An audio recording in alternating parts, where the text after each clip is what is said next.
Negara adalah kesatuan sosial yang dibentuk oleh interaksi di mana manusia itu berada. Interaksi yang dianggap terjadi di antara individu-individu yang berasal dari suatu negara yang telah dinyatakan sebagai suatu unsur sosiologis yang terlepas dari hukum, yang membentuk individu dari suatu negara, dan oleh sebab itu membentuk negara sebagai dalam satu realitas sosial. Dalam bentuk konteks sekarang ini, justru fungsi negara ini cenderung lebih mengedepankan fungsi individunya sebagai pemimpin negara dibanding mengedepankan fungsi negaranya sebagai kesatuan individu.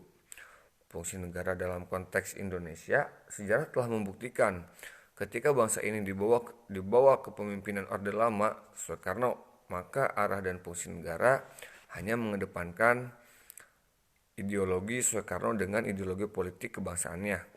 Kepemimpinan Orde Baru Soeharto, fungsi negara lebih cenderung mengedepankan aspek pembangunan dengan mengusung ideologi Pancasila sebagai ideologi pembangunannya.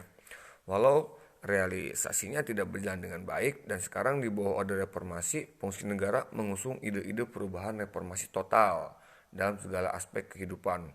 Namun disayangkan, ide-ide reformasi masih berjalan di tempat, hanya sebatas wacana publik. Realisasinya masih banyak persoalan kebangsaan yang belum terselesaikan dengan baik. Definisi negara sendiri menurut para ahli ketarnegaraan sangat beraneka ragam dengan sudut pandang yang berbeda.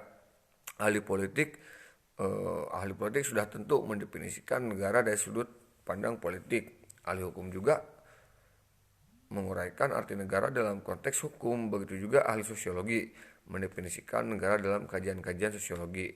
Namun, semua ahli sepakat bahwa negara itu harus ada apapun bentuknya, karena adanya masyarakat, maka adanya negara. Sedangkan pengertian negara berdasarkan Kamus Besar Bahasa Indonesia yang sering kita kenal dengan KBBI itu sendiri, organisasi